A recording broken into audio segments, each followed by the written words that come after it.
Graças e paz, amada igreja. Que a paz do nosso Senhor esteja triunfando nos corações de vocês, em nome de Jesus. Então, esse é um tema que o pastor Cleuso escolheu para esse encontro.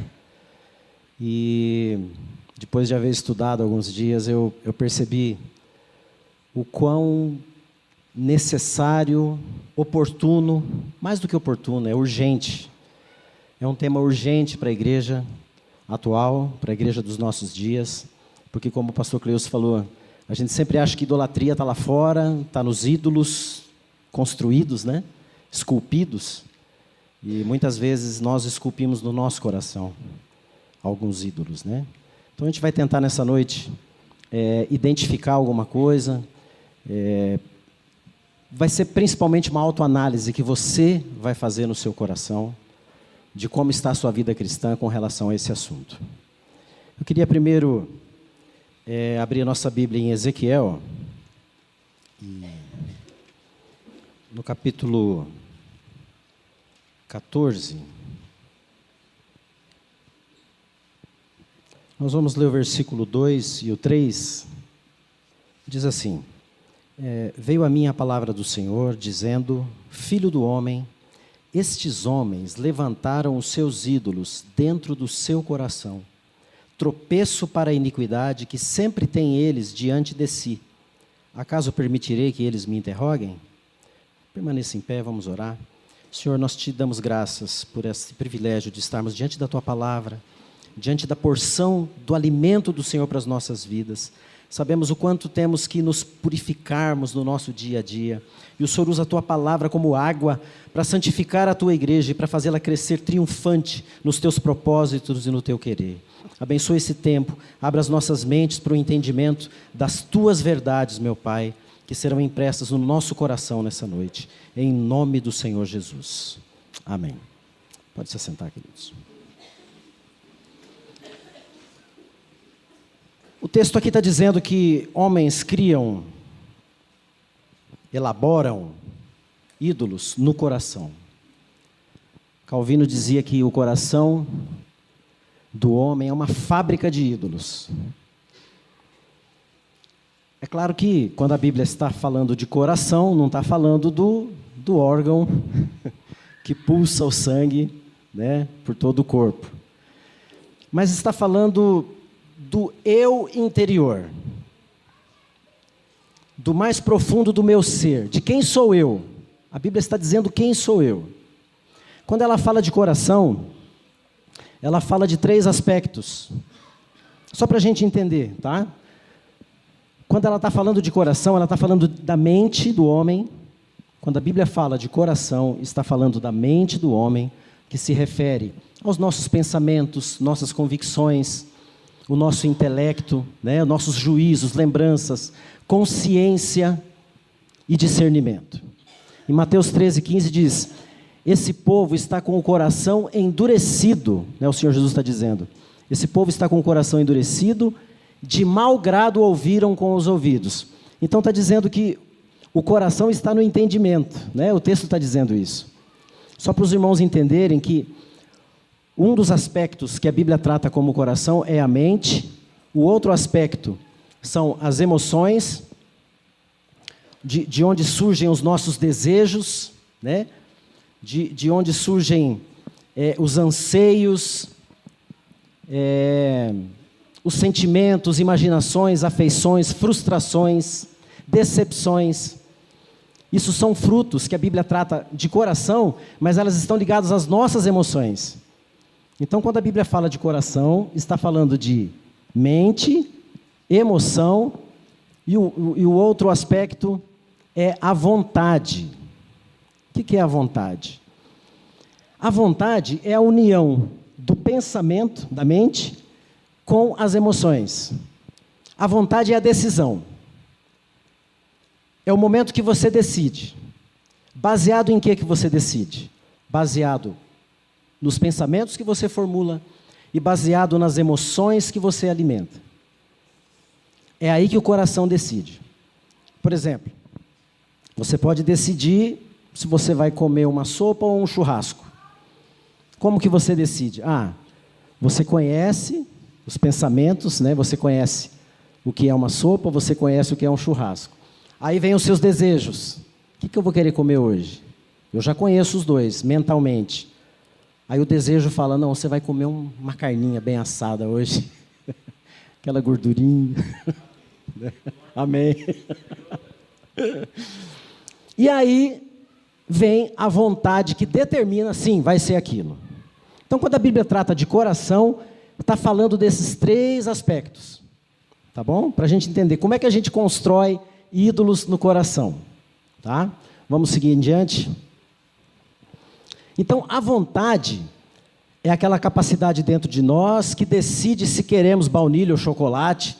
A vontade acompanha os pensamentos e desejos, né? E a gente escolhe, então, aquilo que nos dá prazer. Geralmente, sempre, a gente vai escolher aquilo que nos traz benefício.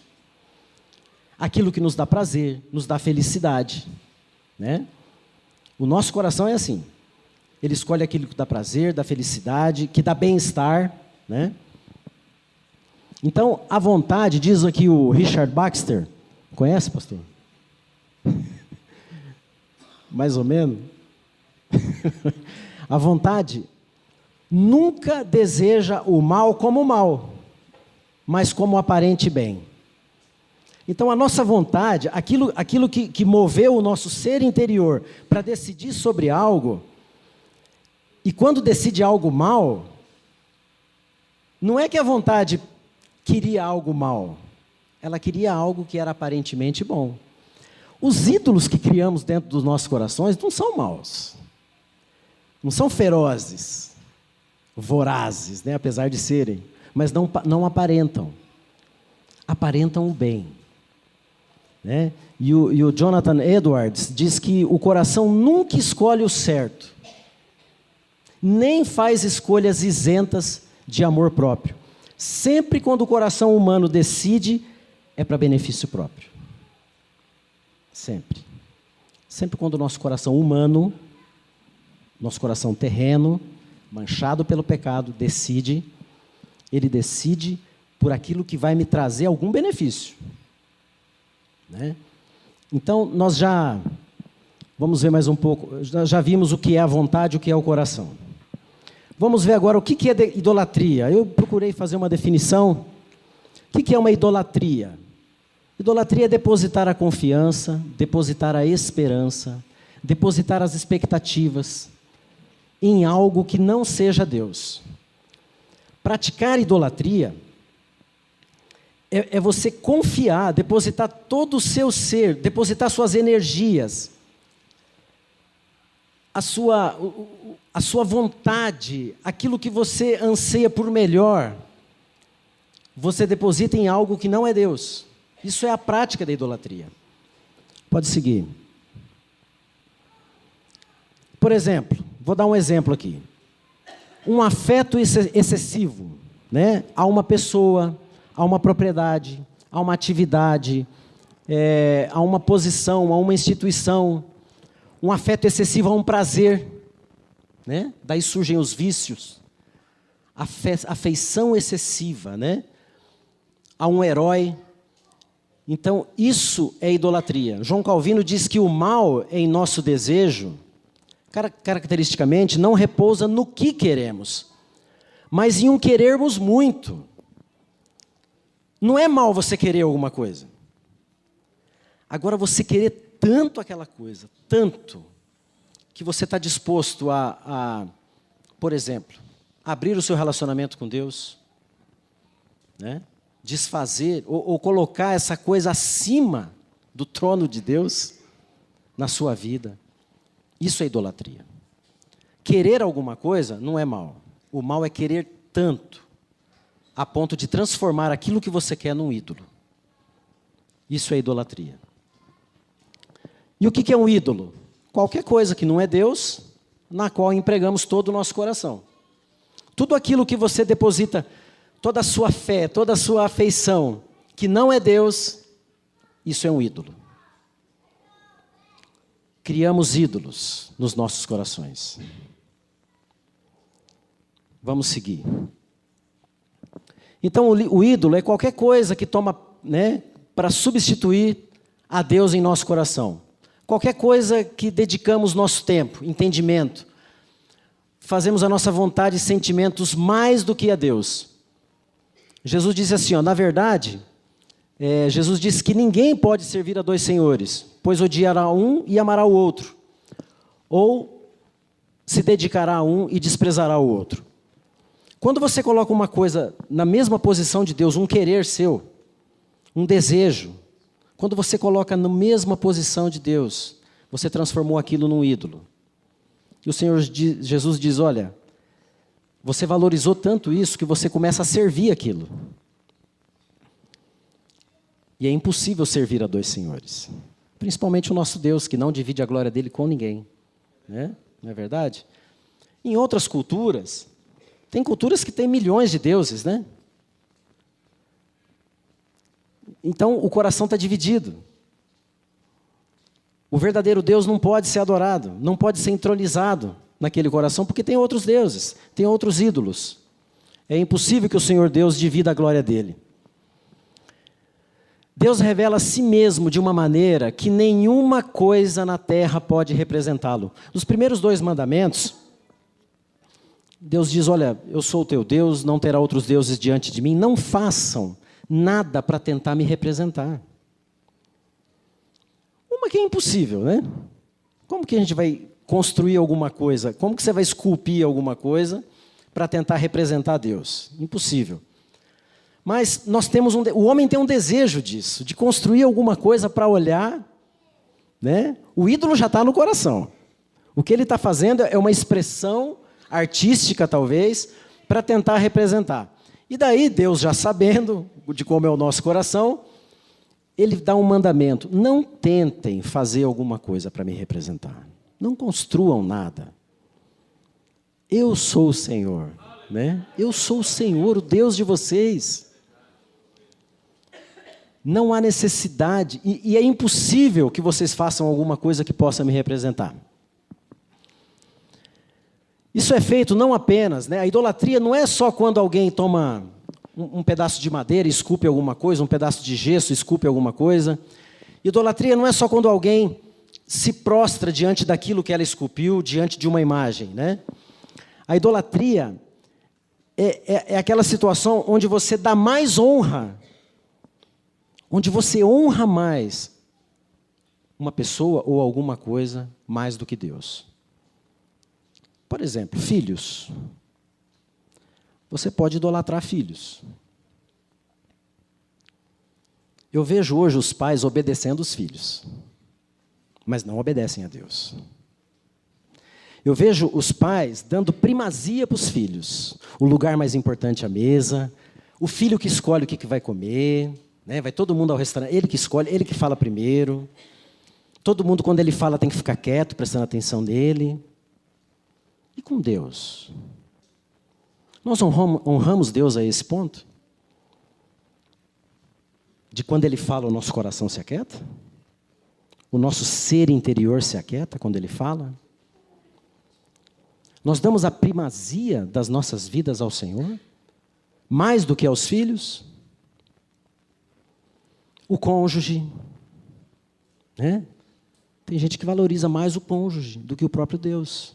Honra mais o cônjuge do que o próprio Deus. O trabalho, o emprego. Será que eu estou falando alguma bobagem, né?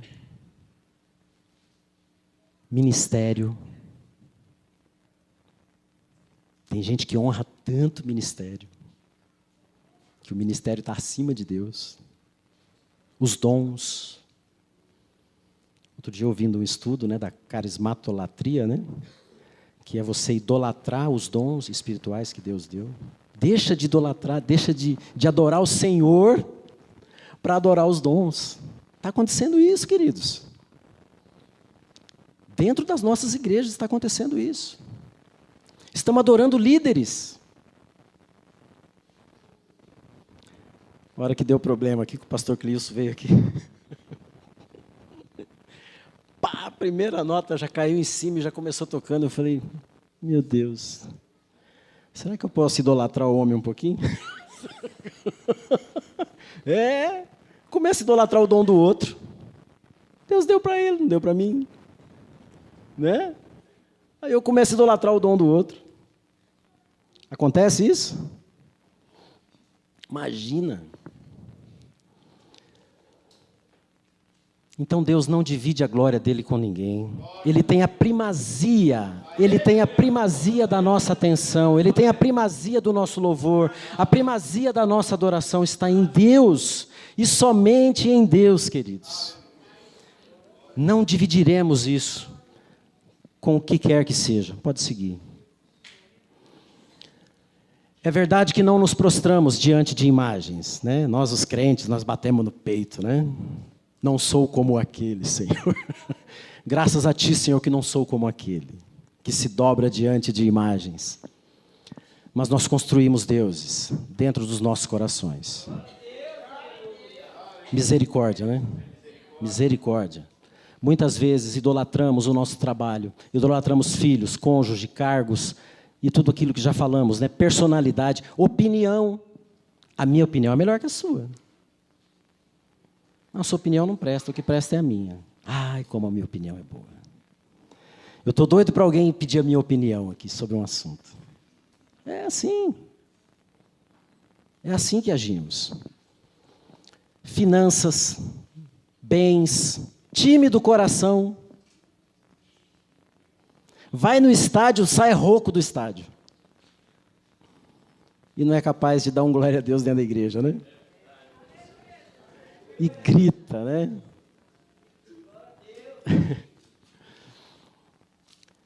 Sabe o que a gente idolatra? A juventude. Idolatramos a juventude. A nossa cultura deste século 21 criou esse Deus. Criou não, né? Trouxe lá do passado a deusa Afrodite, né? Deusa da beleza, deusa do amor. E muitos de nós estamos idolatrando a beleza, a juventude, a preocupação excessiva, né? em se aparentar bem, aparecer bem na foto, aparecer bem onde quer que seja. Muitos de nós cultuamos essa deusa, Afrodite. E sabe onde é o santuário? Às vezes numa academia, num salão, num estúdio. É lá que é o santuário, né? Lá que é o sacerdócio. É lá que acontece o culto, né? Cultuamos aquilo, né? Isso acontece. Idolatramos até a nossa compreensão acerca do Evangelho. Não, porque eu compreendo certo o Evangelho, o outro não compreende. Aí idolatramos aqui. Na minha igreja que prega o Evangelho verdadeiro, na outra não prega. E a gente começa a idolatrar o sistema de culto, o sistema de pregação das nossas igrejas. Pode passar. Então, queridos, quando a gente chega nesse estágio, a gente está invertendo as posições. A gente vive uma clara idolatria religiosa e chega ao ponto, principalmente quando o pastor Cleus falou, eu acho que foi o Alex que falou, que hoje em dia o culto não é mais cristocêntrico, né? Mas ele é humanista, ele é baseado naquilo que Deus pode me dar. O culto tá assim já, né? A gente escolhe canções não para louvar a Deus, mas para falar com as pessoas, para trazer a pessoa, para preparar a pessoa. A gente escolhe mensagens que afagam o coração da pessoa, que tratam bem, porque senão ele não volta domingo que vem. Então tem que tratar bem, tem que dar uma mensagem de vitória, uma mensagem de prosperidade, e Cristo vai ficando de lado. Porque o homem é cabeça, não é cauda, porque vai comer o melhor dessa terra, porque... Você sabe o que eu começo a fazer? É claro que nessa situação eu me coloco no trono, porque o culto é para mim, a palavra é para mim, e a vitória é minha. Então agora nós vamos, o ídolo já está lá, que sou eu, né? Aí nós vamos agora trazer Deus para cá, para me prover de todas essas coisas que eu tô precisando, que eu estou querendo, que o meu coração está desejando. Então eu trago Deus aqui para para esse momento de culto, onde eu estou no altar, e eu falo para Deus: Deus, vamos me adorar agora. Me adore agora, Senhor. Vem aqui comigo. A adoração agora é minha. O Senhor tem que me servir. O Senhor tem que me servir. Vem aqui me servir, Deus. Porque quem é que está no trono? Quem que eu coloquei no trono? Então agora Deus é um servo meu. Cristo, a gente chama Cristo para nos servir. Ele é o meio pelo qual eu sou glorificado no trono. Então, Ele que vai prover tudo para que eu cresça e Ele diminua, claro, e para que cada vez mais o meu nome se torne conhecido, o meu ministério se torne conhecido, os meus dons se tornem conhecidos, porque agora Deus está me servindo. E agora eu chamo Ele para me adorar. Senhor, me adore também, você. O que são os ídolos? Não são apenas estátuas de pedra, de madeira, né? São os pensamentos, são os desejos, os anseios, as expectativas que nós passamos a cultuar no lugar do verdadeiro Deus. Os ídolos nos levam a ignorar Deus e a buscar o que nós entendemos que é preciso para nós. A gente deixa de buscar a vontade de Deus e começa a fazer a nossa vontade, porque a nossa vontade é mais importante. É assim que o coração humano trabalha. E é assim que ele vai construindo esses ídolos. Assim que ele vai construindo esses ídolos. E vamos tirando Deus do trono. E vamos nos colocando a nós mesmos. Ou um cônjuge, ou um filho, ou um trabalho, ou um emprego. Ah, porque se eu perder esse emprego é tudo para mim. Pronto, Deus já não está no trono, que está lá é o teu emprego. Porque eu tenho que me formar naquela escola, porque eu tenho que fazer esse curso, porque eu tenho que casar com aquela pessoa, porque senão... Tudo isso são ídolos que estamos criando. Pode seguir. Tem um pensador que diz que na compreensão dele, idolatria é quando você tenta extrair do mundo alguma alegria temporária, aparente. Você extrai do mundo, das coisas terrenas, você extrai um pouco de alegria. E aí você fundamenta toda a sua vida em cima daquilo. Ele definiu idolatria assim, eu gostei dessa definição dele. Porque muitas vezes nós fazemos isso. Fazemos isso muitas vezes. Tentamos extrair felicidade fora de Deus. Deus é a fonte da alegria. Como que pode haver alguma alegria fora de Deus? Aliás, a alegria é fruto do Espírito. Queridos, se o ser humano pudesse produzir alegria, existiria alguém triste? Todo ser humano tem capacidade de produzir alegria. Então, por que existe tristeza, então? Porque não é assim. A alegria é fruto do Espírito. A alegria vem da fonte, que é o Senhor Deus. Sabe por que nos frustramos? Sabe por que ficamos decepcionados? Porque queremos extrair alegria, felicidade, paz de coisas, de circunstâncias, de relacionamentos. Queremos que aquilo nos dê alegria. Não queremos a alegria que vem do céu. Não queremos a alegria que vem do trono de Deus. Queremos das coisas, das circunstâncias. E aí as coisas não me dão alegria. E aí o que eu faço? Fico emburrado, não vou mais no culto, não venho mais na igreja, porque Deus não está fazendo a minha vontade. Não estou tendo felicidade nas coisas, nas circunstâncias. Eu idolatrei a alegria. em vez de adorar o próprio Deus. Eu estou adorando coisas que podem ou que poderiam me trazer alguma alegria. Então, cada cultura é denominada pela sua série de ídolos, né? Vamos falar um pouco de cultura? Pode seguir.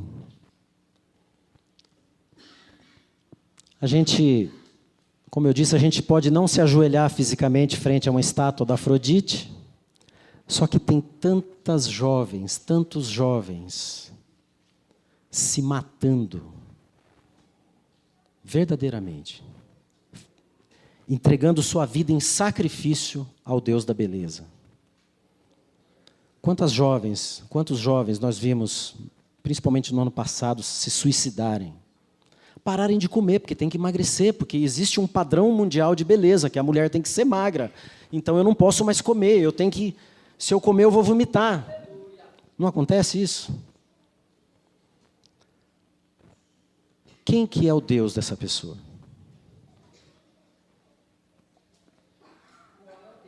Muitas pessoas oferecendo a sua vida, oferecendo a sua família para agradar um outro Deus, o Deus das finanças, da provisão. Né? Tem a deusa Ártemis, que é a deusa da caça, ou seja, é da provisão, mas também é deusa que cuida dos filhos. Na mitologia grega, o nome dela é Ártemis, e na mitologia romana é Diana. Né? Paulo enfrentou essas coisas lá em Corinto também. Né? E muitas pessoas, para atender os seus desejos de conquista, de sucesso, de ganhar, querer mais, oferecem a sua família como sacrifício a esses deuses. Deixando de dar atenção, deixando de dar provisão no seu lar. O homem é o pastor da sua casa. Precisa apresentar seus filhos, sua esposa ao Senhor. Precisa pastorear, cuidar da sua casa. E o que ele faz? Para saciar um Deus que ele criou no coração dele, para saciar esse Deus de querer mais e mais, ele abandona a família. O cara chega em casa, quem que é esse menino? É seu filho, mas já cresceu tanto. Né? Tem um videozinho no YouTube assim, quem que é isso? É seu filho. Não vê, não participa da educação, da construção, do entendimento sobre Deus nas crianças. Não participa. Misericórdia. Eclesiastes 5, do 10 ao 11, diz: quem amar o dinheiro, jamais dele se fartará. Quem amar a abundância, nunca se fartará da sua renda. Também isto é vaidade. Onde os bens se multiplicam, ali se multiplicam os que deles comem. Que mais proveito, pois, têm os seus donos do que os verem com os seus olhos? Ano passado eu vi uma explicação de um desses filósofos brasileiros, não sei se é o Pondé, ou Karnal, ou aquele outro gordinho lá, esqueci o nome dele, mas ele dizia o seguinte, Cortella, mas ele dizia o seguinte, olha, eu fiquei sabendo de um camarada nos Estados Unidos que conseguiu ajuntar $1 bilhão, né? Tem vários bilionários no mundo. Mas ele citou esse caso específico. O camarada conseguiu juntar $1 bilhão. Aí um repórter foi perguntar para ele, bom, o senhor já está com 60 e poucos anos, quase 70, vai dar uma aposentadoria legal, né? O senhor vai poder comprar um iate, vai poder viajar o mundo, vai poder comer nos melhores restaurantes, vai poder conhecer obras de artes maravilhosas. O senhor pode se aposentar agora, viajar o mundo todo, né? Aí disse que ele falou, não, eu não vou me aposentar.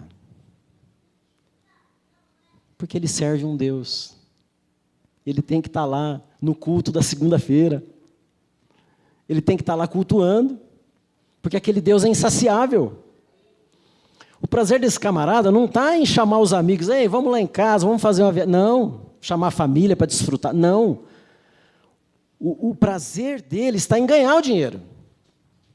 É isso que o pregador de Eclesiastes está falando. O prazer dele está em ver que aquele dinheiro está dando mais e mais e mais. Ele não quer desfrutar daquilo. Ele quer ganhar mais, mais, mais e mais. Ele não quer dividir com os amigos alguma coisa. Na verdade, ele quer tirar. Ele quer tirar. Quer sugar o amigo, quer sugar os parentes. Porque o Deus dele é insaciável. E ele precisa agradar o Deus dele. E na nossa cultura? Será que na nossa cultura tem espaço para Afrodite, para Diana, para Mamon? A nossa cultura brasileira, o Brasil foi descoberto por europeus e vieram com a sua cultura. Aqui já tinha a cultura indígena. E logo depois veio a cultura africana, com muitos ídolos também. Passou um tempo, veio a cultura asiática, outros ídolos. Então aqui nós estamos numa misturança, né? E ultimamente, nós, por causa da pós-modernidade, desses novos avanços, a nossa cultura tem sofrido muitas mudanças. Mas será que ainda tem espaço para esses deuses? Aliás, eu acho que o espaço tem ampliado. O espaço a esses deuses que nós criamos nos nossos corações, eles têm ampliado. Porque nós somos aquela geração da velocidade da informação, nós queremos tudo para ontem, tudo para agora, a gente não tem mais paciência de esperar nada. Né? Aquieta-te. Às vezes a palavra diz para nós, aquieta-te. Não. Não é o tempo. Não, tem que ser. Deus, as coisas mudou. O senhor não vai mudar, não? O senhor vai ficar com essa paciência aí até quando? Essa longanimidade do senhor, né? O senhor não está vendo que eu quero isso e quero agora? Preciso para ontem. Querido, será que assim nós nos relacionamos com Deus de vez em quando?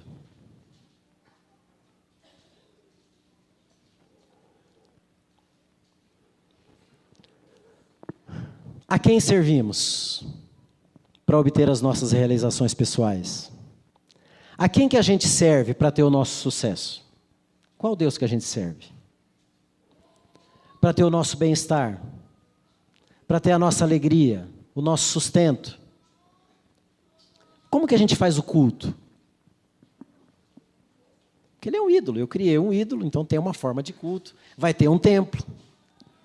Pode ser um escritório, pode ser uma academia, como eu disse, pode ser qualquer outro lugar. A gente cria todo um ritual em volta dessa idolatria. Nós criamos. Misericórdia. Vamos de novo.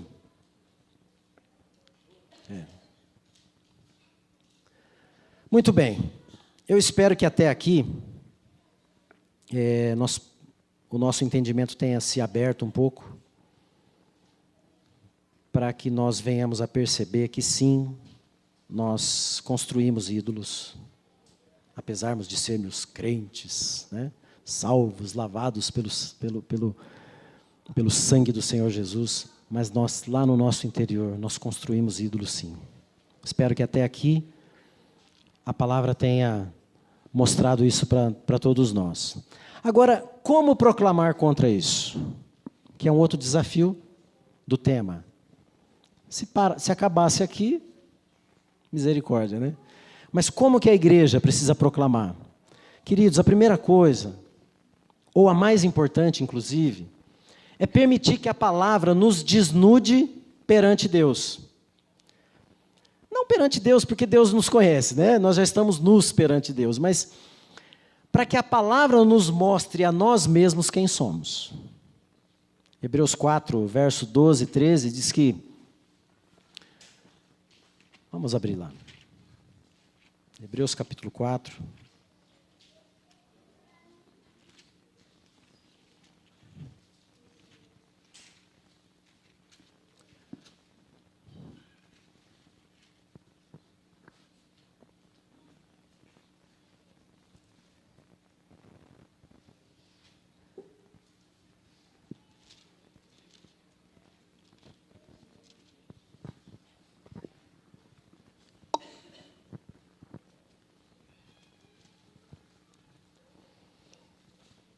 Porque a palavra de Deus é viva, eficaz e mais cortante do que qualquer espada de 2 gumes e penetra até o ponto de dividir alma e espírito, juntas e medulas.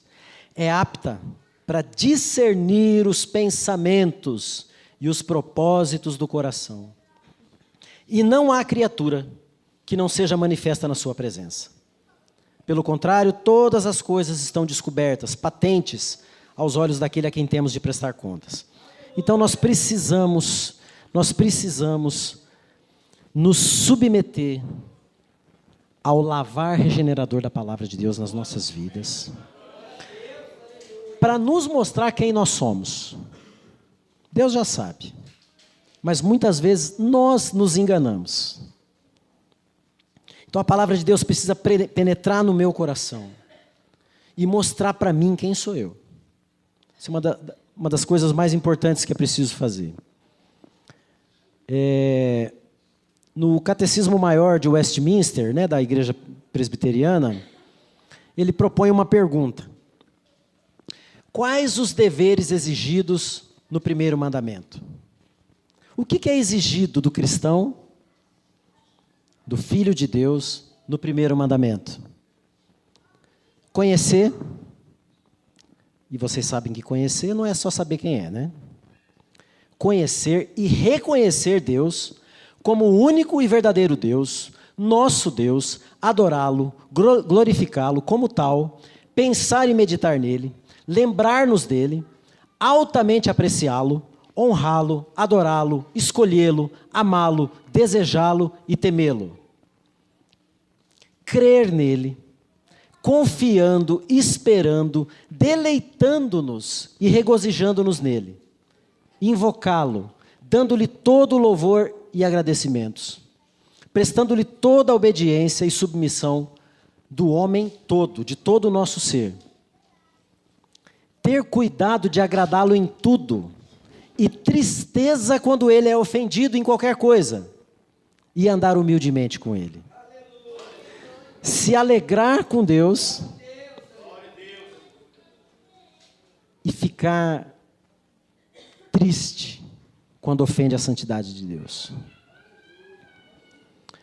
Andar humildemente com Deus. Como que eu posso andar humildemente com Deus? Aliás, só posso andar humildemente com Deus. Deus, ele é infinitamente superior a mim.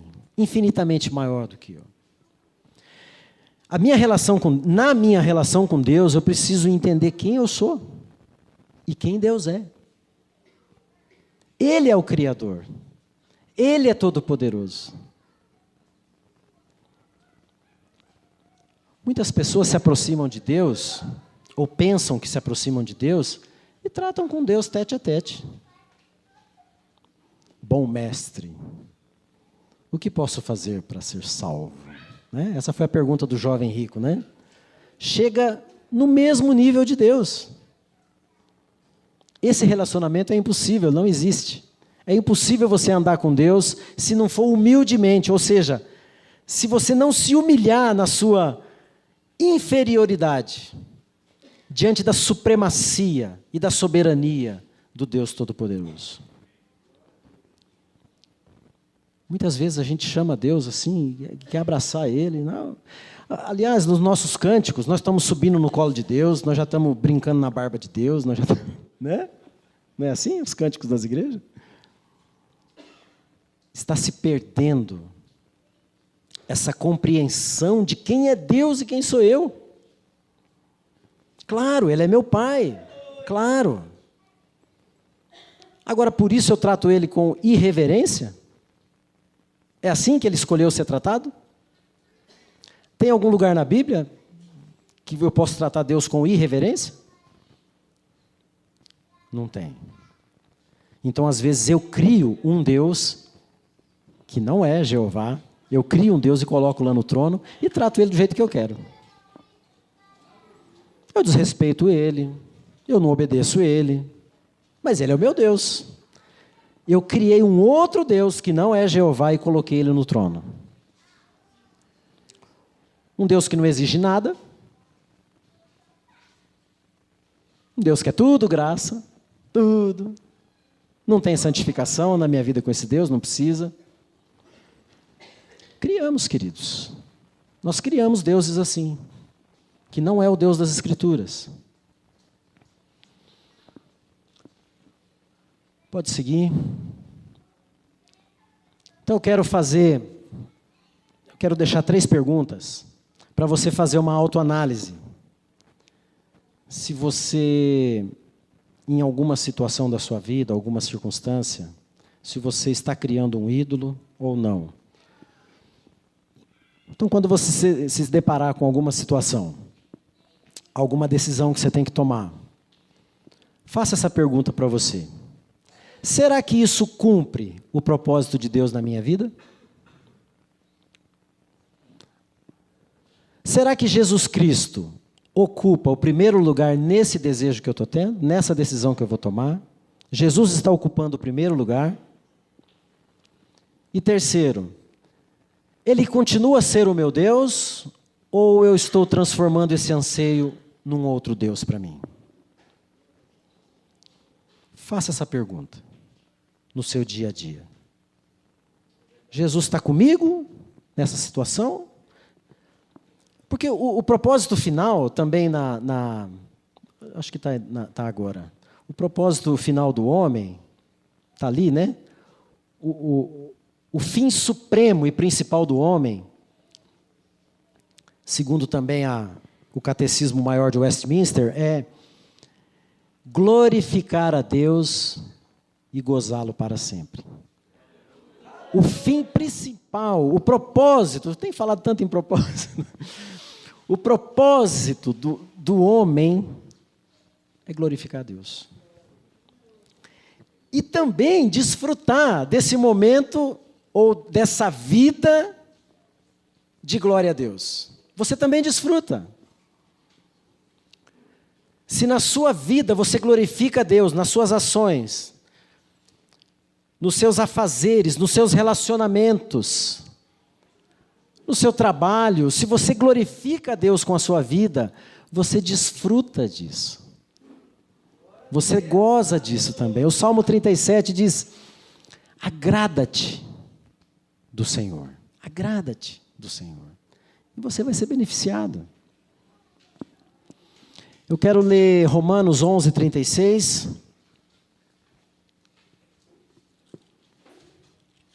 Já vamos encerrar daqui a pouco.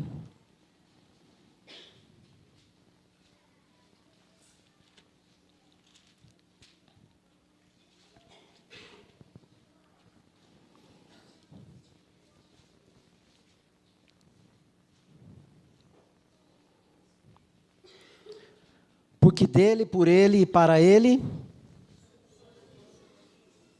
a ele pôs a glória. Eternamente, amém. Aquelas 3 perguntinhas se resumem nisso. Dele, por meio dele e para ele, são todas as coisas. São todas as coisas. Então a ele pôs a glória. Qual outro objeto de glória que você pode ter na sua vida? Se não for o Senhor Jesus, qual outro?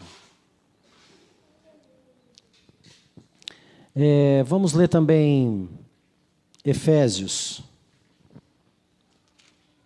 1.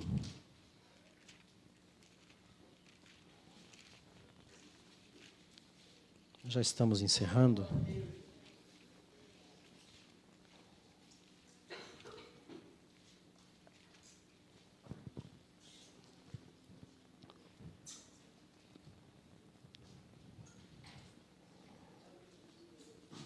Efésios 1, verso 15 até o 23.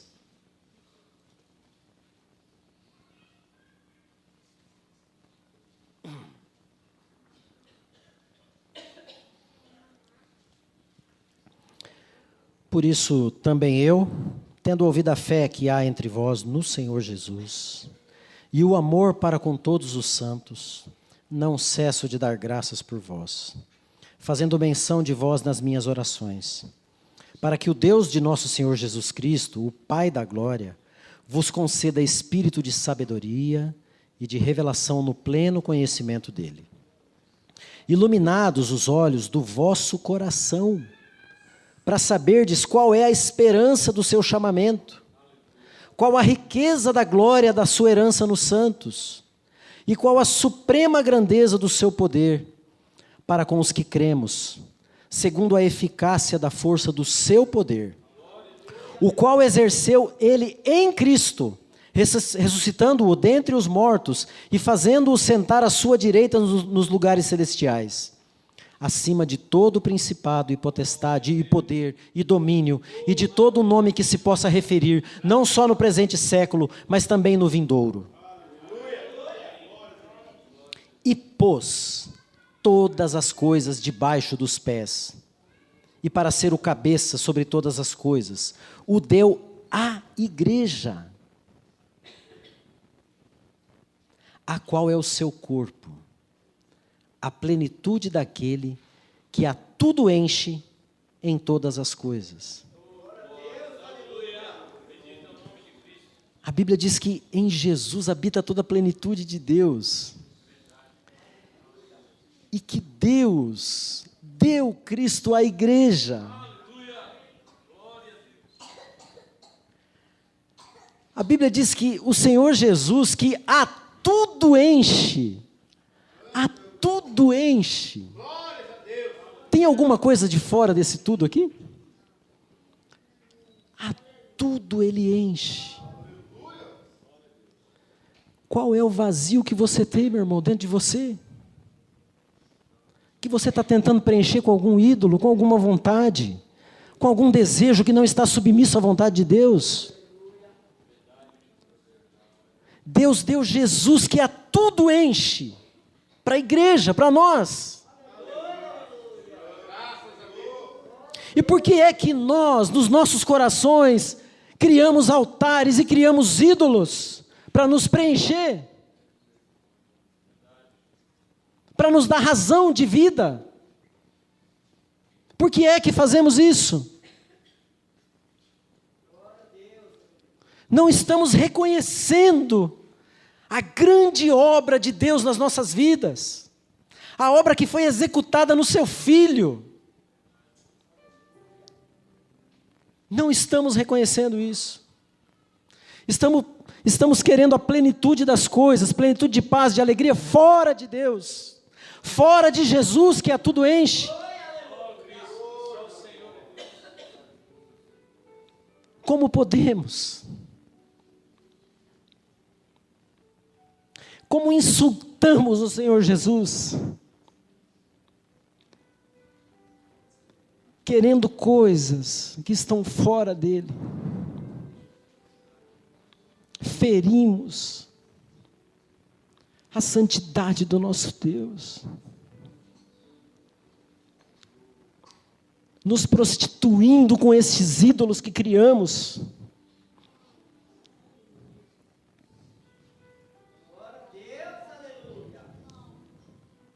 Sim, nós nos prostituímos com esses ídolos.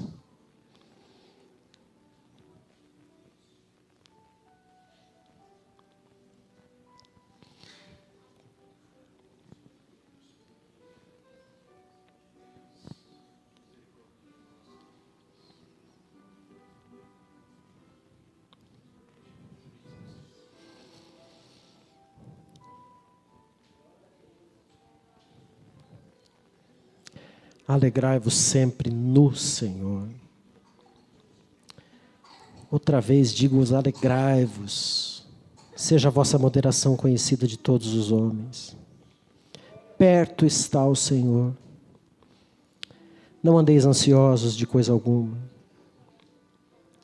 Em tudo, porém, sejam conhecidas diante de Deus as vossas petições, pela oração, pela súplica, com ações de graça. E a paz de Deus, que excede todo entendimento, guardará o vosso coração, guardará a vossa mente, guardará o vosso coração e a vossa mente em Cristo. Finalmente, irmãos, tudo que é verdadeiro, tudo que é respeitável, tudo que é puro, justo, amável, tudo que é de boa fama. Se alguma virtude há e se algum louvor existe, seja isso que ocupe o vosso pensamento. Seja isso que ocupe os vossos pensamentos. Perto está o Senhor. Amém.